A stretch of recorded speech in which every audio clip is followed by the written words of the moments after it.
Welcome, John Lawrence Graham, to our Flashback to a Fabulous Future podcast.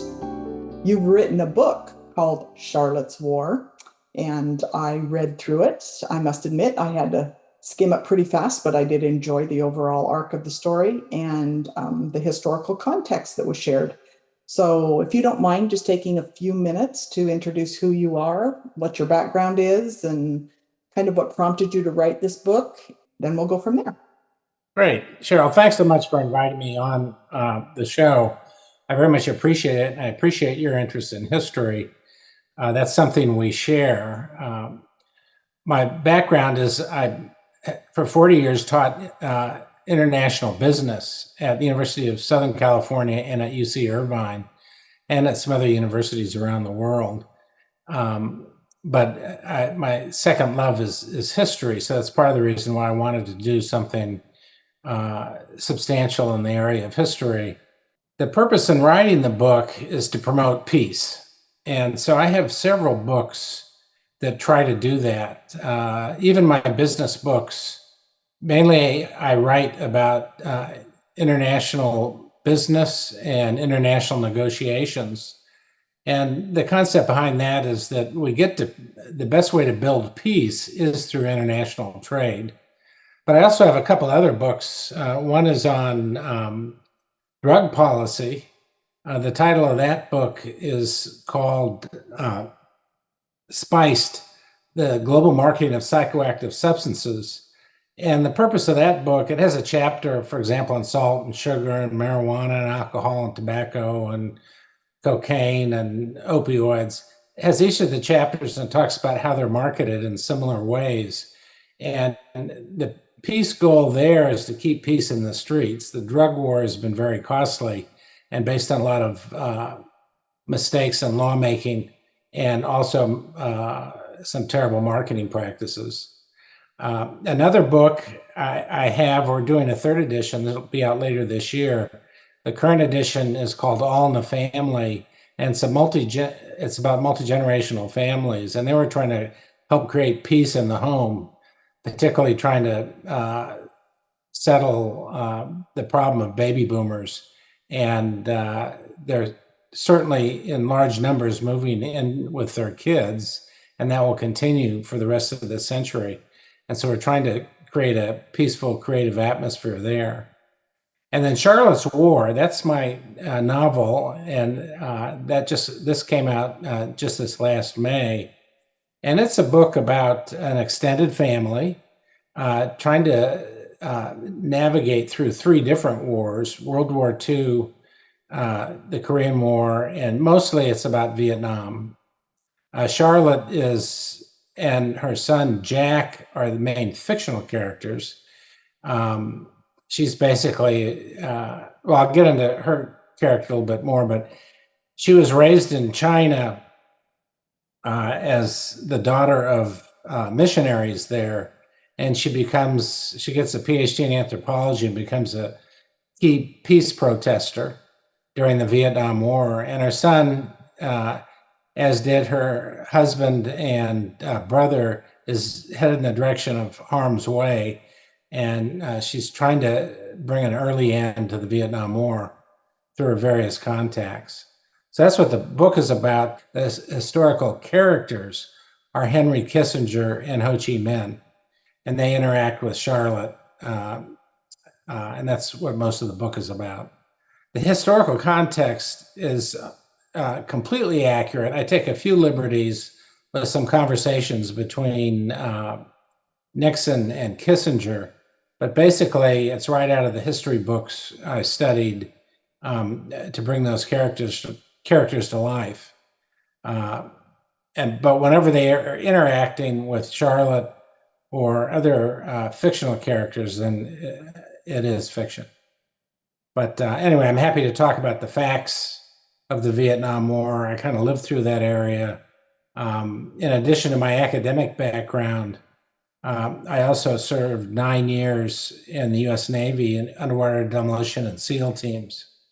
In the early 70s, I was on active duty during the Vietnam conflict, although I'm happy to say I was a bench sitter I was not in the war. And then I spent 5 years in the reserves, also as an officer in the teams. So that's kind of my mixed background. I have a background in peace and interest in peace, but I also have a deep military experience as well. And I try to use the combination in telling Charlotte's story.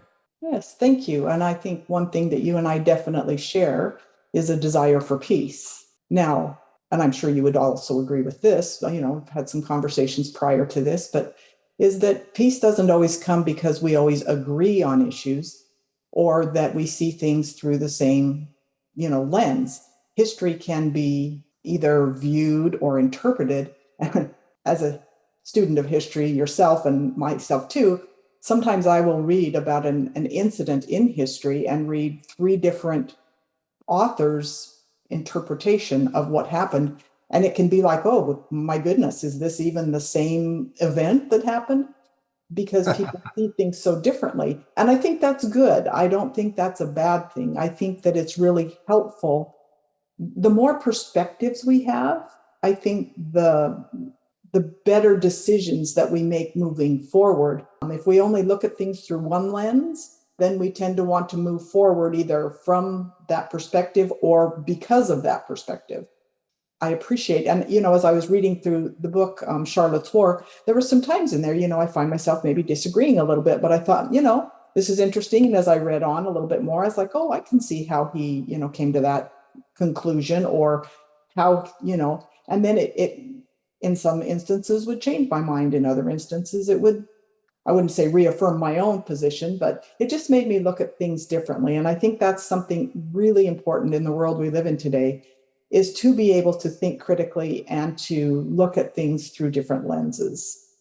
Sure, sure. And there's another reason why the different lenses are important, and maybe we'll get to that. But one of the great things about cultural diversity, or diversity generally, is it puts different ideas on the table if people are willing to listen.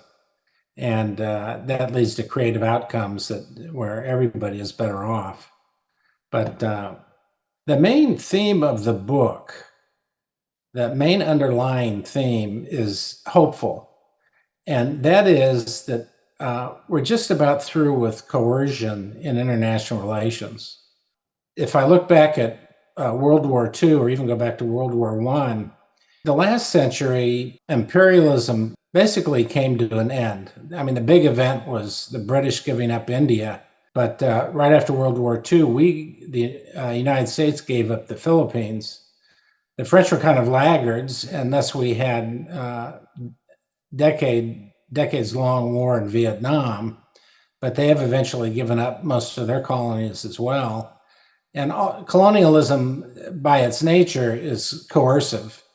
I think, our audience probably understands, the first two incidents you gave, with India.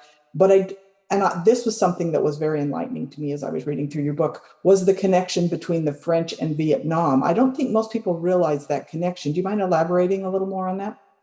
Sure. The Indochina, and that includes what is now Laos, Cambodia, and Vietnam. The name refers to the lands in between India and China. And the French turned that into a colony in the mid 1800s. And it stayed that way until 1954. At the end of World War II, well, during World War II, the Japanese kicked the French out of Indochina and took over. At the end of World War II, Ho Chi Minh and his fellows published a Declaration of Independence from France, and then there was a war fought for 9 years between France and the revolutionaries. The interesting historical aspect, one of the many interesting historical aspects, is the Declaration of Independence promulgated by Ho Chi Minh and his colleagues is a love letter to the United States. It directly quotes Jefferson's writing and the others on our Declaration of Independence. And one of the interesting things about it, and I include the whole thing in the book because I think it's important to read the whole thing, never is the word communism mentioned. And in fact, Ho Chi Minh is arguing that the French went out of their way to hurt capitalism among the Vietnamese. And so he's, in his words, he's supportive of capitalism, or as he said, the bourgeoisie of Vietnamese. But anyway, it is interesting. I didn't really know the details until I started researching for the book. I was stationed in the Philippines in 1972. Our folks SEAL Team and UDT were operating in Vietnam. And I had been a chemistry major in college, and I really wasn't paying attention to world events at the time. I was just, I had been drafted. I joined the Navy to be safe. I had a wife and a kid, and I felt responsible for them. But I really didn't understand what was going on. And only more recently, I've read the history there. And also, I have the benefit, of course, of things like the Pentagon Papers that help understand how America got fouled up in that area of the world as well. Yes, thank you. Now we can go ahead and move forward with this concept of imperialism. And I think, just in my study of history and after reading through what you've written, our earlier wars were somewhat either freedom fighting wars or for imperialism. And then as we moved into Korea and Vietnam and these types of things, I think the mentality and the dynamics of the wars changed significantly. So if you don't mind kind of going down that road a little bit. One of the other underlying themes of the book that comes right out of the preface is that we've been misunderstanding Russia and the Soviet Union for more than 100 years. And if you look at the main conflict in the second half of the century, I mean, in World War II, we fought with or beside the Russians against the Germans. We were allies. We gave them many weapons, which we happened to also pass through another ally, which was Iran. So in World War II, we were allied with both Iran and Russia against the Germans. Right after the war, a couple of significant congressional elections were held. One in California in 1946, Richard Nixon ran for Congress in Southern California.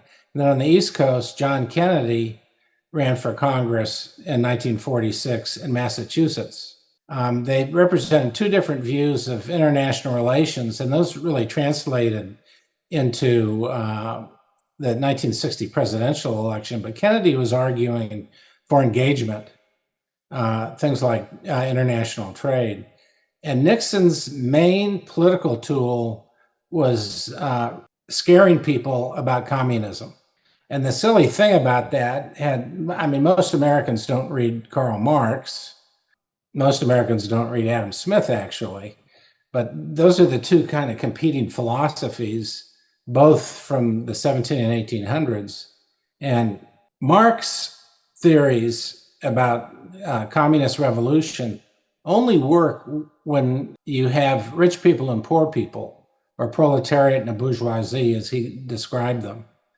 If you have a big middle class, you're never going to have a communist revolution. It just the theory doesn't make sense. And after World War II, the United States has this huge, powerful middle class.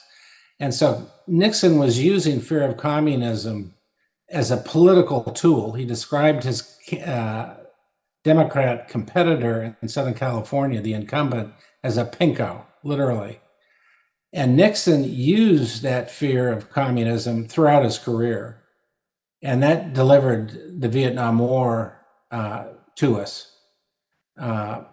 That same fear of communism, and it's still happening. We have fear of China right now, but it's not fear of China so much as fear of communist China. And China is really not a communist country anymore. They use that label. But if you go to Shanghai and walk around the shopping district, you can't see communism. You see free enterprise. Yes, it's centrally controlled. That's not a good thing. There are a lot of human rights violations, but China is not a communist country. And but it's still used to motivate votes in this country, and actually by both parties now. I'm glad to see that Biden and Xi are beginning to talk to each other again.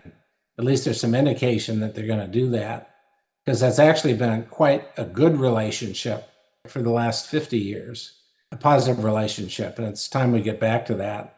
I mean, the big problem is still Russia, but that's a whole nother issue too. Yeah, that's, well, let's jump back a little bit because it makes me think of something. In terms of Nixon, you know, prior to Watergate and all of the controversy there, don't necessarily want to get into all of that, but, he was known for having these, and Kissinger having reached out to China and built these good relationships with China that then deteriorated after they were gone. And that's what's been promoted in many historical records. What are your thoughts on that?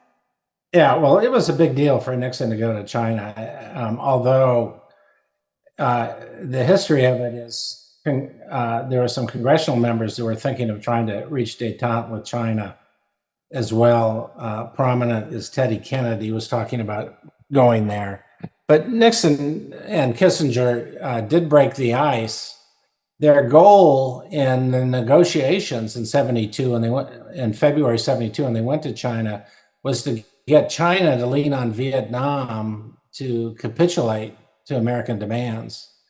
And what the Chinese goals were to get the United States to let China take over Taiwan. So neither of those political goals were achieved. Some really good film came back from those meetings that had an effect on Nixon's 1972 election. So that was a benefit to the Nixon camp. But the real accomplishment there was the opening of trade, and that was mostly handled by the Secretary of State at the time. So opening China was great. They've been a hugely important trading partner and still are, even this most recent year, despite all the criticisms and the way Trump treated China. They're still very important. And so that you can give Nixon and Kissinger credit for making that détente work. They also, for that matter, substantially reduced nuclear weapons. But their behavior with respect to Vietnam was just awful. If you look at the history, they basically stretched out the war an extra 4 years. The Johnson administration in November of 68 was ready to settle with the Vietnamese, and Nixon worked. It's not clear how much Kissinger was involved, but the Nixon administration worked against that settlement through informal sources. Many people think that was treason because, in any case, that disruption in the negotiations in Paris in 1968 made the war last another 4 years and cost thousands of Americans' lives and millions of Vietnamese lives. Yeah. And I just, for clarification for my audience, my own personal stance is that politicians in general, I don't care which side of the aisle you on, are both equal opportunity opportunists and equal opportunity offenders.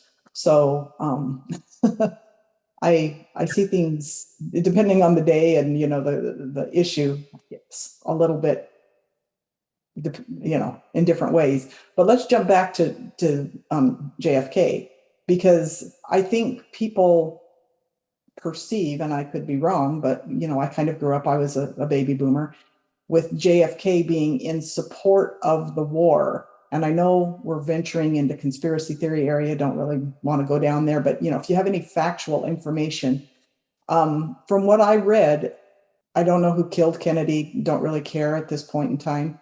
I mean, I do, but it's a conversation for a different day. but I don't think it's any coincidence that both JFK and his brother Robert were killed. I mean, there's just no, but that Kennedy favored the war, when in reality, the things that I have read about Kennedy it was his opposition to the war that probably made some enemies.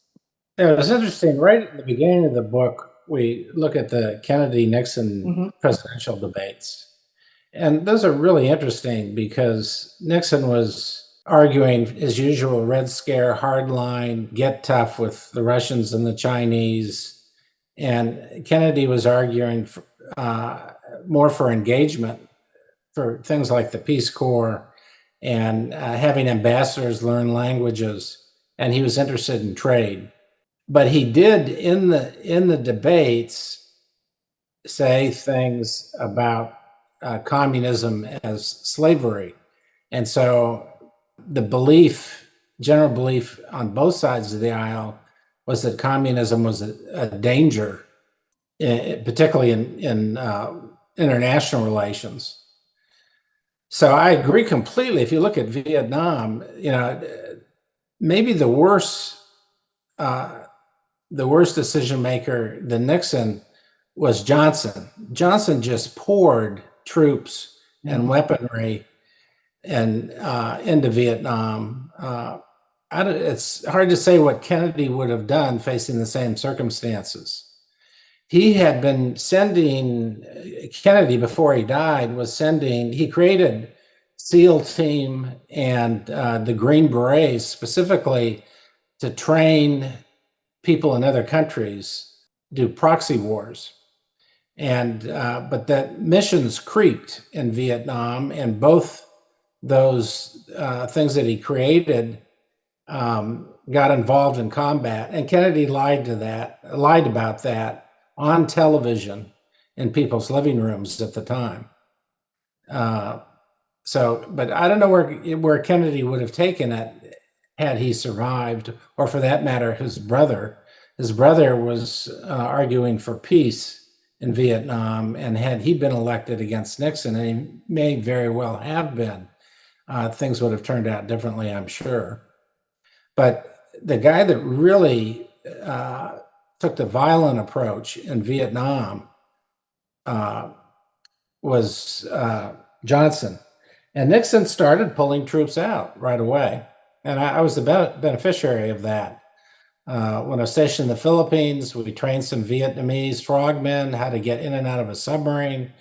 And it was toward the goal of Vietnamization. That was the word of the war.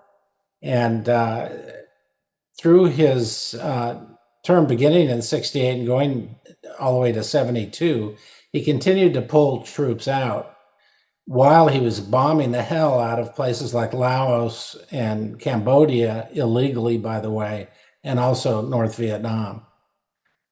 So he was using both tools, a very large stick, but also the carrot of the reality of the war would never be won, so to speak. Yeah.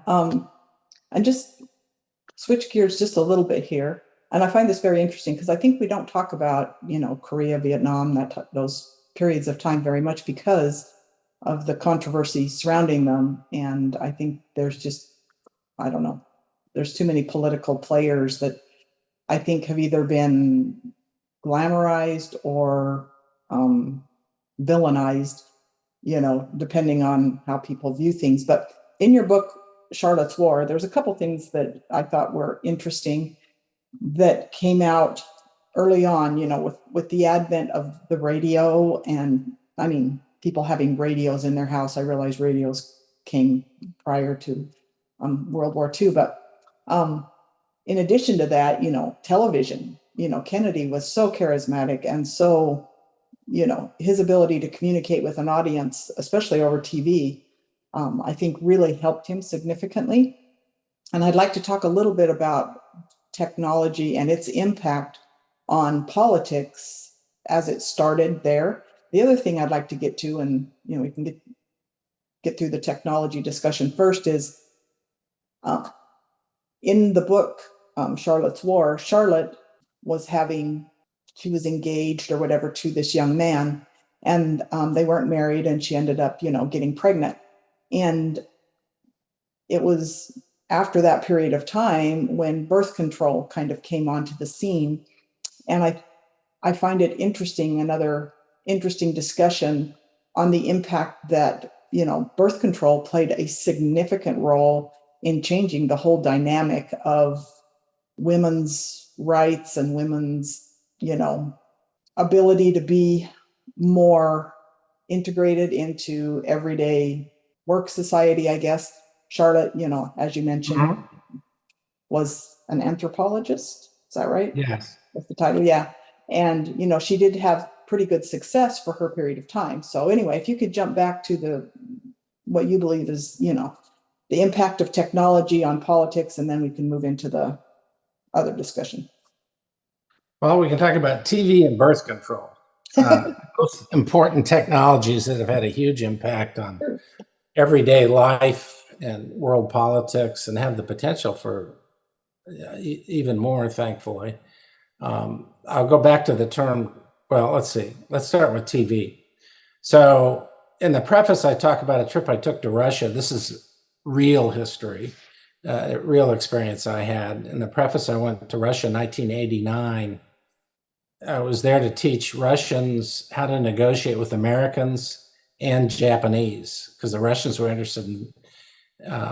This was when Gorbachev came into office, and they were interested in using trade to further their interests. Really, what was going on at that point in time is the Japanese were killing us both economically. They didn't spend anything on the military, and so Japan was taking over the world, changing the game to economics instead of military power. But anyway, back in '89, one of the things I did is I saw the first televised debate between Gorbachev and a political opponent.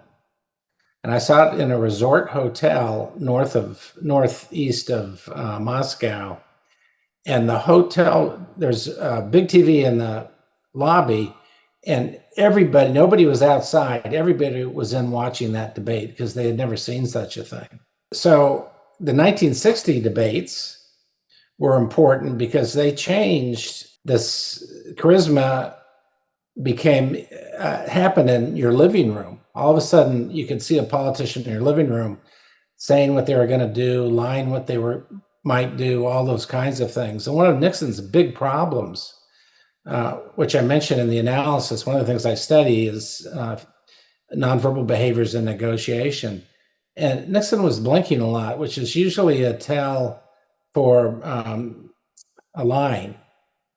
And, whether people became conscious of that or not, you can look back at these because they're on, the debates are all on YouTube. It's quite interesting to see Nixon's problem with honesty. And he told some whoppers during those debates. So that, now you've got all kinds of high tech playing into things. I mean, and I started the book in 1938, and in one sense, it was Charlotte was a mother when TV came out, and so it was the television generation arguing with the radio generation. And of course, then we have the internet, and we have all the screens all over the house, basically, let alone other kinds of IT. And now we have artificial intelligence. All that is hard to know where it's all going, particularly related to warfare. The drones are completely changing things. I was laughing about Top Gun Maverick, the most recent movie that was a big hit. And that movie makes no sense at all in an age of drones. So that was interesting to see. Yeah. But birth control, I want to talk about birth control real quick. And it relates to peace building in an important way. One of the best books I've ever read is by Steven Pinker. He's a linguistics expert at Harvard, but he wrote a book called The Better Nature of Our Angels. And it's a book about peace and how we are living in probably the most peaceful time the world has ever seen. Now, that sounds like a crazy talk when you've got all these murders going on in the United States and this war in Ukraine and Russia. But if you look at the numbers, if you look at the trend lines and not the headlines, then you realize that the world is actually quite peaceful right now. And he explains 4 reasons. And I won't go into all 4. I just want to focus on the one that you mentioned. But of the 4 reasons, one is rule of law. People are paying more attention to rule of law.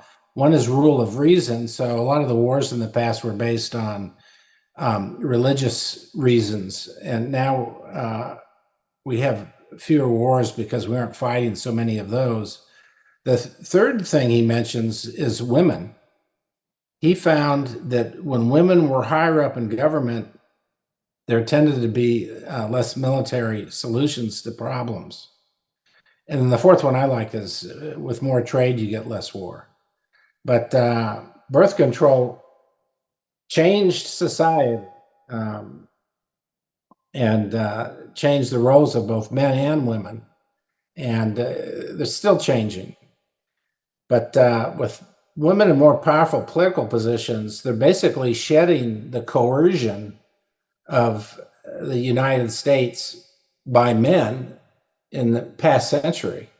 And so coercion is going away in this century, not only in international relations, but also in relations in American homes and neighborhoods and in politics.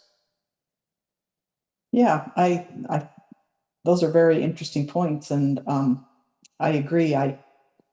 Jumping back a little bit to the technology, back in the days of Nixon and JFK, I'm sure they were not prepped as much for their, television appearances. It was more like, oh, let's put some makeup on. Here's some questions you're going to be asked. Here's some counter arguments that you might want to make, kind of thing. But nowadays, I almost find it, I use this word very loosely, but unnecessary to have these televised debates because they're so scripted and they're so soundbite oriented. And, it's hard to catch somebody lying because you can't really dig into the details of things. And, they're trained to avoid these kind of behaviors that might indicate, like in a practice debate, somebody might say, oh, your eyes are blinking too much. So you don't want to do that because it'll come across as that you're lying. So I think it's interesting that, how much it changed the political landscape at the time. And then technology has continued to do so. But one of the things that I like to focus on in our podcast here is, how can we take what we've learned from the past and move forward and with a blueprint? And I really, really am a proponent of exploring the law of unintended consequences. I think technology is great. I love technology. It's allowing us to have a conversation, you in California, me in Virginia. And I use technology. I use artificial intelligence. But on the flip side, I see the potential that it's had, with all of this discussion since the 2016 election about Russian interference in the elections and all of this fake news and all of this, misinformation, disinformation. Technology's opened up that whole new thing. And I'm not sure we could have predicted that. Maybe so. I mean, I already look at artificial intelligence and I'm like, ooh, I can already see some real problems with it, like deep fakes and things like that. On the political side of things, but I can also see a tremendous amount of harm that it can do. But I also see all the good that it can do. So that's where I think having these open, broad discussions where everybody comes together and says, here's my ideas, your ideas, you're going to see things from a different perspective so that we can create a blueprint moving forward. And with the birth control issue, I totally agree. It opened up so many doors for women that just weren't there. And I do think it's had an impact overall on the world and its peacekeeping efforts. I think that's great.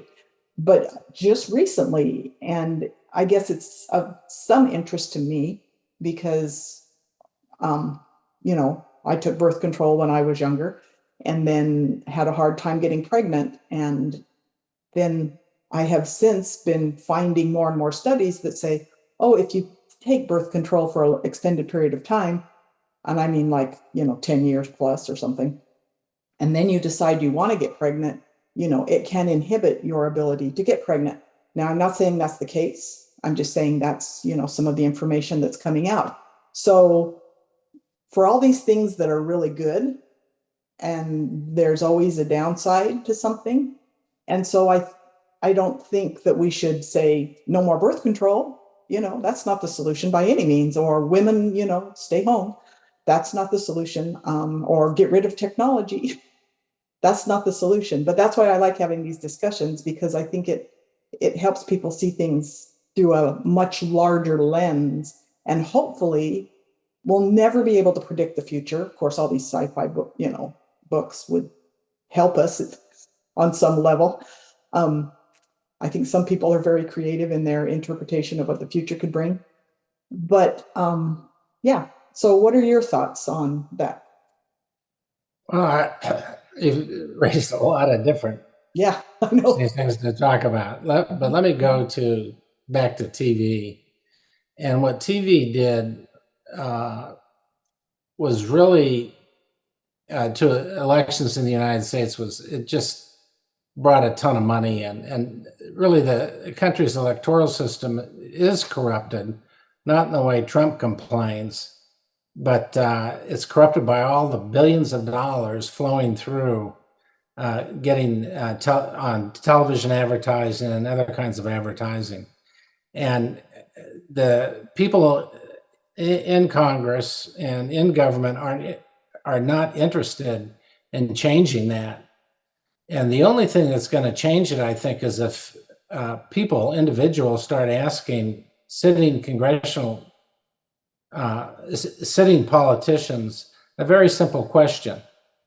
The question is, do donations to your campaign influence your voting?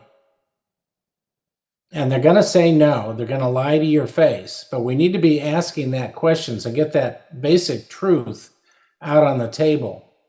Because all these men and women in politics are hugely influenced by the big companies spending big money and the rich, very rich, spending big money.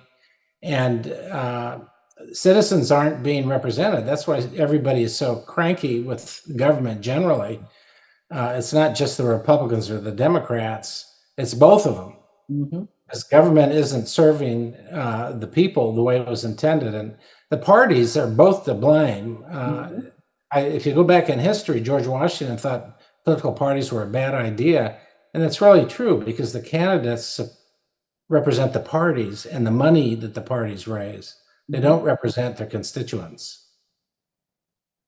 That's interesting, because I very aware of George Washington's comment, and I highly respect George Washington. I'm not trying to take anything away from him at all, but I'm like, okay, then what was your solution? How would we do this? Just everybody kind of,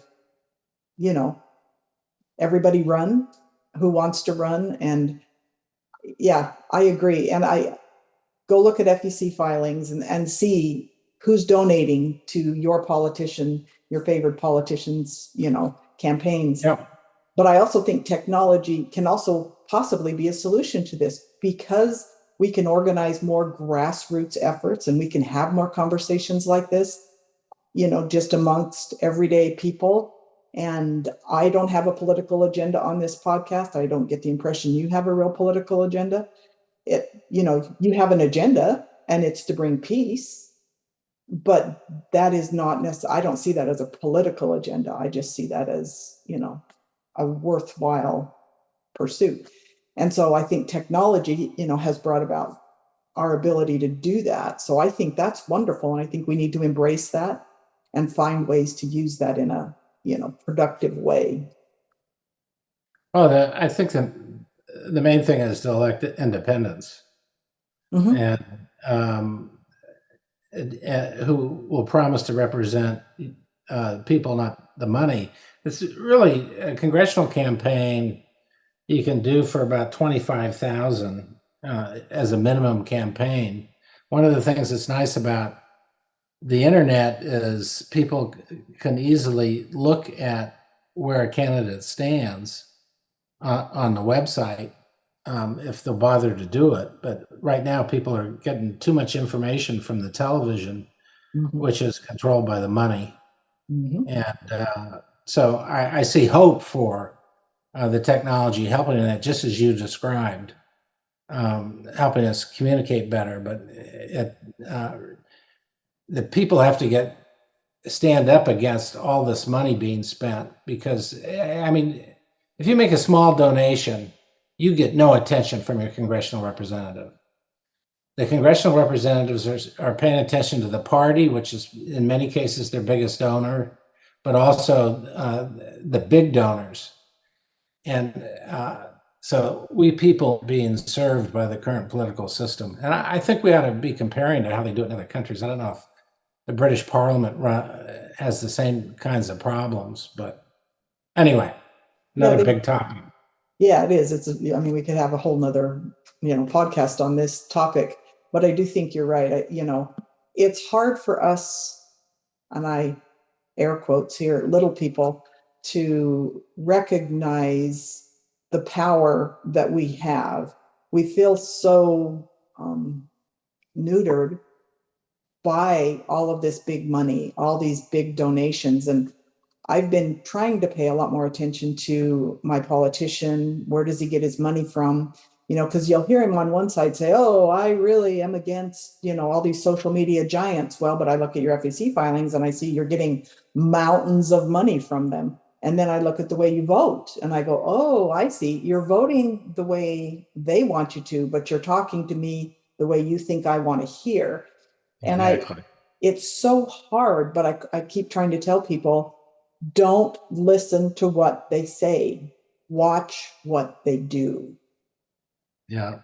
Because it's easy to say anything. And so I think we need to really educate people on where to get. And I always encourage people, when you read something, do your best to find the original source and not somebody's interpretation of that source, so that you can, I teach constitution classes and we're talking about various Supreme Court, decisions. And they're like, "Oh, this. And I'm like, "Okay, it's clear you've read a few talking points here and there. Here's the actual decision. Take a few minutes." And even I know they're hard to understand, they're written in legal language and whatever, but if you just read, their summaries, they're not so hard to understand. And I try to point people to various sites where you can see it's easy to look up how your particular politician voted on something. And here's where you can find their FEC filings and see who's donating to their causes. Because I think once people recognize that they can be empowered, and that just it doesn't take an army of people to do this. It just takes small groups of people being persistent and exercising the power that they have. So And I'll give you the final word here. well, I think the worst example of our political system is the use of fear appeals, and Mm-hmm. that we really need a big enemy so we can have a big military budget. And this is something Eisenhower, of course, criticized. Probably Washington and Eisenhower are greatest generals, but Eisenhower um, criticized the military-industrial complex. And it's true. I mean, we need China. When the Cold War ended, so to speak, um, and the wall came down, what the military-industrial complex did was pivot to China in the year 2000, Mm-hmm. and in 1999 and 2000, and China became the big enemy. And China is a very weak, big enemy. I mean, the scary one is Russia, if you count nuclear warheads. But we spend so much money on defense. If you add in what we spend on VA benefits, it's more than $1 trillion a year. And China is less than 300 million. So we spend so much more money than any of these other countries. Nobody's ever going to attack the United States unless it's something like 9/11. And but we're not going to have a war with China. Neither one of us can afford that war. But yet the politicians, the thing that really makes me an independent is free trade is so important. And you hear all the criticisms of it. And but anyway, free trade is my mantra. The free trade delivers three things. It delivers interdependence between countries. They tend not to fight, and the U.S. and China is a good example of that. We are interdependent. Free trade brings interaction between people in the countries, and they learn about cultures and things like that. But at the very beginning, we talked about something else. That was creativity, and free trade brings new ideas. It always has, and those new ideas help mankind progress, womankind as well, I guess I should say, humankind. But free trade works in all those ways, and it's super important that the American people understand that, and we can benefit from it. Yeah, I think they're good points, and I would add to your list of the military industrial complex. I totally agree on that, but also the pharmaceutical industrial complex lately has been kind of, and then, Yeah. and even more, not even more so, but just add to the list the social media industrial complex. I'm like, Yes. these guys rule the world. And I think once we recognize the role that these organizations, or whatever you want to call them, complexes, play in our lives, then we're better equipped to manage their influence in our life. So, Well, it goes back to, and I'll shut up after this, but yeah, you were talking about the Constitution. The Constitution is quite clear that the job of government is to rein in free enterprise. mm-hmm. Right now, free enterprise or the big companies are running the government for all their donations. And that's the opposite of what the founding fathers intended. So have your students read the whole Constitution and the Declaration of Independence. Oh, we do. We Yes, good. Yeah, and it's amazing how short it is. It's not like it's Yes, going to be a big. Where I struggle, and I personally struggle as well as my students, is, as I read through the Federalist and even the Anti-Federalist papers, that's where the discussions about what went in. Reading the Constitution itself is extremely valuable, but understanding their thought processes that went into that, I think, is even more valuable, because once you understand why they decided certain things, it's easier to say, okay, yes, this is something valuable that we need, or don't need, whichever the case may be. So and you come from academia, and I'm sure you wouldn't disagree with me here. We need to up our reading levels so that we can engage with this, various information in a meaningful way. So, yeah, I'm a big fan of the notion of not spending money on guns, but instead spend money on books. yeah. Of course, I have a new book out. There you go. There you go. Education is really the best investment of all. I believe that the most profound piece of technology that ever impacted was, the Gutenberg press, Yeah. because it allowed people to read, and that has brought more benefit to the world than most anything else we've ever created. Without a downside. How's that? Well, there's this, misinformation, I guess. But anyway, thank you for taking your time to visit with me today. And I look forward to your future books, and even some of I've only read Charlotte's War, so now I've got more reading to do. Thank you. Okay. Thank you so much. Really appreciate being on the show and trying to answer your good questions. Well, thanks for your time, and we'll talk to you later. Great. Bye-bye. Bye-bye.